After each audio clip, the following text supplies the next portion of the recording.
ચૈત્ર સુદ તેરસના પવિત્ર દિવસે ભગવાન મહાવીરના 2625માં જન્મ કલ્યાણક નિમિત્તે પેટલાદ ખાતે શ્વેતાંબર મૂર્તિપૂજક જૈન સંઘ દ્વારા ભવ્ય અને ધામધૂમભેર ઉજવણી કરવામાં આવી હતી।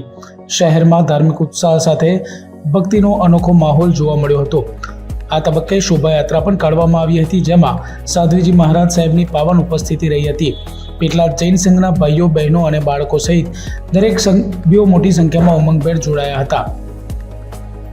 પેટલાદથી આજ રોજ 2625નું જન્મ કલ્યાણક મહાવીર સ્વામી ભગવાનનું ઉજવાઈ રહ્યું છે। તે બહુ સુંદર રીતે પેટલાદ જૈન સંઘે ઉજવણી કરી છે અને એનો ભવ્યાથી ભવ્ય વરઘોડો પણ કાઢવામાં આવ્યો છે અને એ સુંદર રીતે અત્યારે એ પૂર્ણ થયો છે। ત્યારબાદ આગળ બીજું પૂજા અને વગેરે વિધિ પેટલાદ જૈન સંઘે જે બપોરે બી રાખી છે એના પણ બહુ ઉલ્લાસપૂર્વક પેટલાદ જૈન સંઘના દરેક સભ્યો જોડાયા છે અને દરેકનો ઉત્સાહ અનેરો છે। અને પેટલાદ જૈન સંઘના ટ્રસ્ટીઓ પણ અશોક કાકા ને બધા અહીંયા હાજર છે, જેઓનો પણ ફૂલ સપોર્ટ જૈન સંઘને પણ રહેલો છે।